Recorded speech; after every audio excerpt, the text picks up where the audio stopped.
Well, hi, and welcome back to Carl and Rick Talk Risk. Rick, how are you? I am unbelievable, man. I am so ready to go. Let's hop in. Let's do it. We're light and dark today. The shirt choices. Oh, well, I'm always light. I'm now in teaching mode.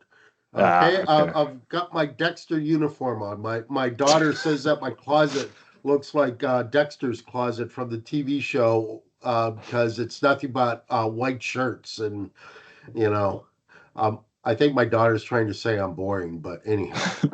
I I mean, know. come on. What daughter doesn't think their dad is boring? I mean, Yeah, it's no escaping. But yeah, I know Dexter's Laboratory better than I should. So well, actually, I've never seen the show, so Okay. No, I Cartoon Network was popular in my household. oh, okay. Well, there you go. Yeah. Okay. Well, I think we're Rick, talking about a different Dexter, but anyhow. no, I know exactly. In fact, I'll find a picture so we can post it in the podcast. I can Oh, see the resemblance. So I oh, know so who you're she's. not going to pick a silly picture of me, like where I'm picking my nose Oh, as it's our first silly, thing, Rick. and you're going to have something as in place of it? Okay, awesome. Okay, good. Hey, I don't choose the. Well, okay, I do choose the pictures, but they give me bad options. So now we know that Carl is a liar, but anyhow. Yeah, well. Uh, um, Rick, it's a big week for some. Warren Buffett announced Yeah. actually last week that he is finally retiring at the end of this year. I think he's 96. So 31 years into official retirement and now calling it quits. I mean, it is official now. It is official that McDonald's for breakfast is healthy. If you want to live to be a ripe old age, have McDonald's for breakfast. The key to longevity and a Coke. And Dairy Queen as a dessert for supper. That's right. Yeah. And talking of fire, like we were last week. I mean, Warren bought his house, I don't know, in the 70s or something. It was probably $10,000 at that point. And he's never moved. Just Yeah. likes his house. I mean, why does he need to move? Don't fall for lifestyle creep. Um, well, in honor of Warren Buffett retiring, I thought it would be nice to ask Copilot to give me back a couple of his risk management nuggets from annual investor days. And it gave me some interesting results, and I'm wondering what we have to say about them. And there's a couple famous ones here, but there's also a couple I had never heard before. So let's do it. The first one's a bit snarky. The best way to minimize risk is to think. Um, basically, this was highlighting that careful analysis and thoughtful decision making are really the key to reducing investment risks. And um, I like this because I think sometimes in the profession we treat everything equally and sort of look at the surface level. I mean, this happened in 2008 where you had, CDOs being packaged and, well, it's diversified. AAA, let's rate it AAA, which is not very thoughtful, right? It's the opposite of what Buffett's saying. He's saying, no, do you really understand what's going on there? And have you thought it through properly? So he's asking risk managers to go to a deeper level and think about these things more and not look at a label or assume. What do you pick up from it, Rick? Uh, I pick up a couple of things, and I pick up one about your specific example, which I think is an even better example than you might understand. Excuse me. We talk about the knowing doing gap. I think the bigger problem that we miss is the knowing understanding gap. Right. Okay. As some followers will know, I was out of the capital markets during 2008, but I was still very involved on the credit derivative side, consulting and whatnot. And of course, having that been my final job before I retired from capital markets, or at least part of it, and obviously being involved greatly in credit derivatives from the very beginning. I had a different appreciation of most. So I love when you use the example of this is traded rated AAA, so why worry about it? The problem was we had a cascading effect of advanced mathematics dealing with those. In fact, they were literally the worst tranches were created mathematically to, and I'm butchering terms here, but basically uh, uh, arbitrage the mathematics from reality. Okay. Okay. And virtually no one understood that. Okay. Secondly, the rating agencies, they're plucking, kids off the street, giving them a boot course in analyzing these things, and the kids were basically memorizing steps, and memorizing is not understanding. Again, there's the knowing doing, but the knowing understanding. I got thrown out. I was asked by a hedge fund to come in, give a seminar on correlation trading. Actually, there were several, but one remembers I basically was running down the street afterwards because they're more or less coming at me with management team was coming at me with pitchforks and baseball bats and whatnot. And I made the statement that basically anyone who thinks that correlation trading, or who says that they understand correlation trading of credit derivatives, which by the way is the whole basis under CDOs, is either delusional, a fool, or lying. And there was a fundamental disconnect built into the correlation that was totally different from the correlation that we see in the equity markets, or in the commodity markets. It was fundamentally different. And just in a nutshell, Ford and GM, they're correlated in terms of a lot of things, but with credit, they're also correlated until an event happens.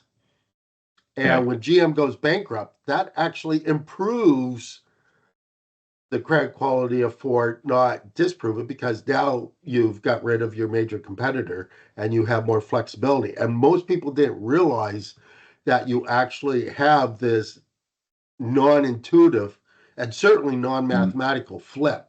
And there's just a whole host of things in there. So yes,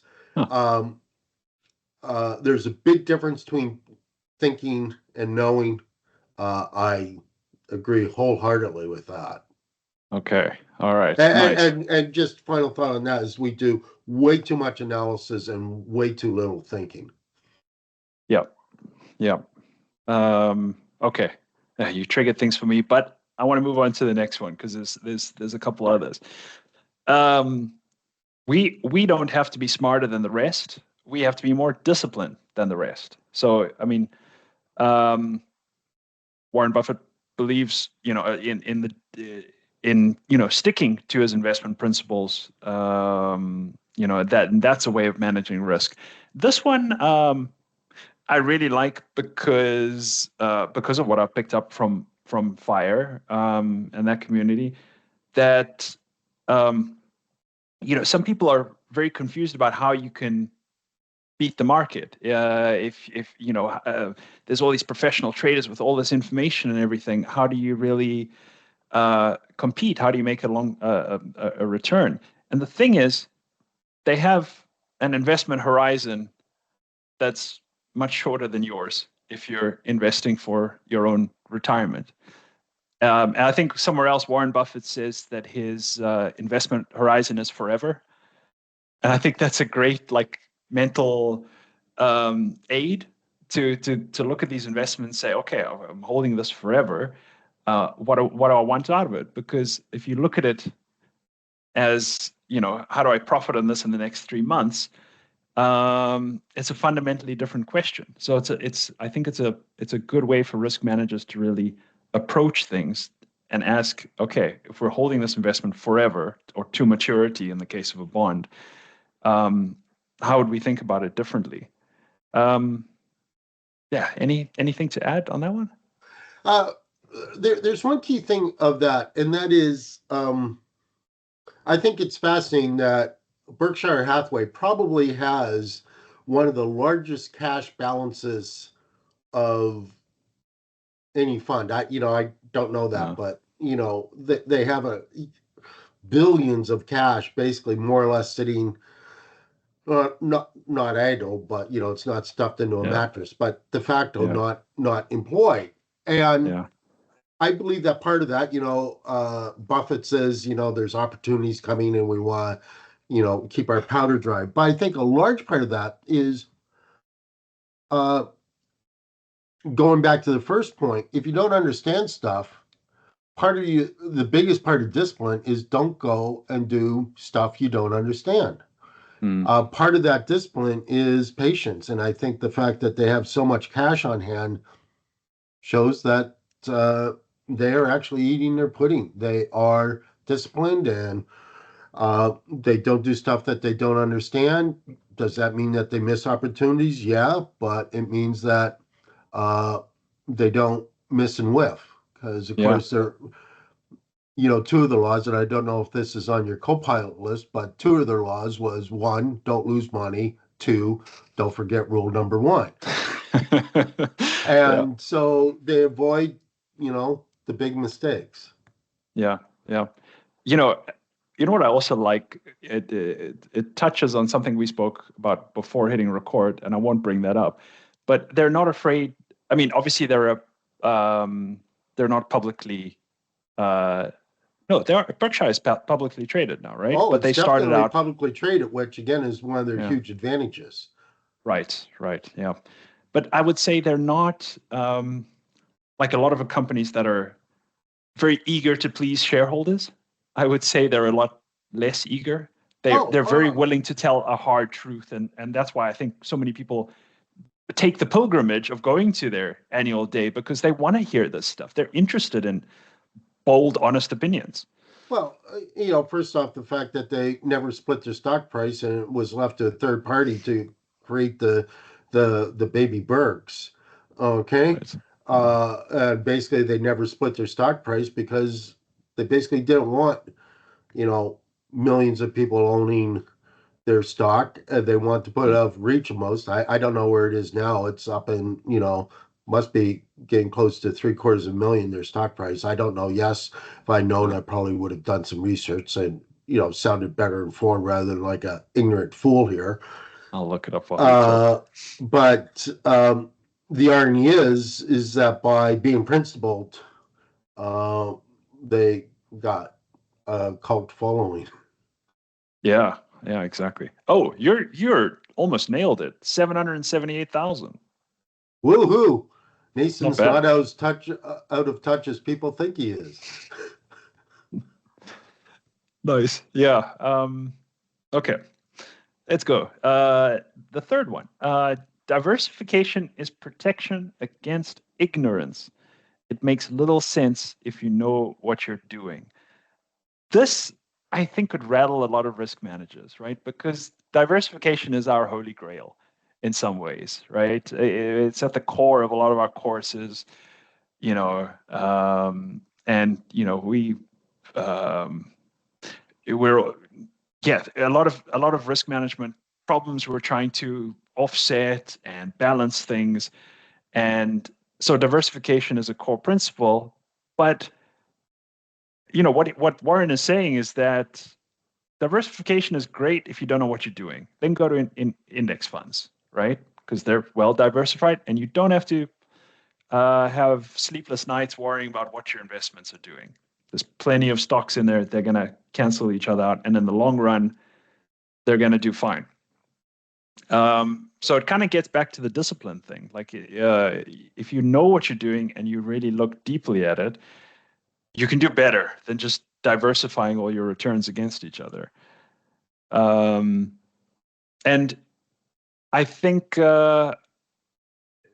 this is also, one of his principles is always buying the stock of companies that he uses. So Pepsi, Heinz ketchup, a whole bunch of other companies. But he's not looking for something to offset them with, or these are companies he believes that are going to be there for the long term, finding new markets, quality management teams that he meets personally. So he's got the human touch as well. But I would almost say, I don't know if you'll agree with this, but he sort of does his diversification before making the investment decision. He sort of, by meeting the management team and understanding how this product is going to be used and do they have markets available to them, all that thinking process is done by the time he gets to making the call of, okay, am I going to invest or not? Well, first off, I can go off on 20 different directions here, but on your last point, that's what I would call intellectual diversity, or I get in trouble for using this term, and I don't mean any disrespect to anybody or any movements or whatnot, but it's cognitive diversity. Okay, and that's why I personally try to read at least once a month a book that I think would be the last book I would ever be interested in, is to build up that cognitive diversity. But basically, Buffett and I think that we were totally remiss if we don't bring in Charlie Munger to this, because in my opinion, I'm a bigger fan of Munger than of Buffett. The one other point I want to say on this is you're very right that uh, uh, we believe in diversification. I'm not such a huge fan of diversification. I'm a much bigger fan of adaptability and the willingness to pivot, but we're not willing to pivot or we're not willing to look at the signs that we're wrong. The one other point I will make about this is the key point is, when you understand, you don't need to diversify. The reality is, particularly in an organizational setting, for an organizational risk rather than an investment risk, but also true for investment risk, we very rarely fully understand the future. Even the Buffetts of the world don't understand the future as much as they would like. So I believe in first off, personally, I believe in diversification in my own investment portfolio, because I don't have the time, energy, or effort, or even the desire to follow my investments on the way they need to be. Yeah. Secondly, I do believe largely in the efficient markets. But having said that, I'm a much bigger fan of adaptability rather than fully understanding the future. Yeah. That would be my spin on that. That's the only thing I disagree with on that statement. Yeah. Yeah. Fair point. Okay. The last one I have, and this one I think most people know. Only when the tide goes out do you discover who's been swimming naked. I can't recall when he said that, possibly in the wake of 2008. I think it actually might have been the .com, but I'm not sure. Okay. Might have used it a few times. There's been occasions for it. And I think, what he's talking about there is that companies that overextend themselves will, in the end, run into problems. And I'm thinking of, yesterday I was reading about Beyond Meat, but you could name a lot of other examples, including Uber and other startups that, start out with a hope and a dream and borrow to the hilt. And I think their idea is to capture so much market that this idea is going to be profitable way into the future, but they don't end up making a profit ever. And that's great if loans are going to be cheap, if capital is readily available for a long time. That idea can work. It worked for some of the tech companies that didn't make a profit for a little while. But if things go wrong, if capital gets more expensive, if rates go up really fast, then you see who's swimming naked, because companies that haven't turned a profit investors aren't as interested in them when when capital has a real price. So I think it's a good point. I think he, as a risk manager, I think it also speaks to the need for patience. That even if an idea is not working out yet, it doesn't mean it's a failure. It may mean that it hasn't been tested. The conditions might be too good, but it may be good preparation for a bad scenario. What do you think? I really don't have a lot to add to that. I could put in a reference about cold water for Seinfeld fans, but I'm going to avoid it. Yeah.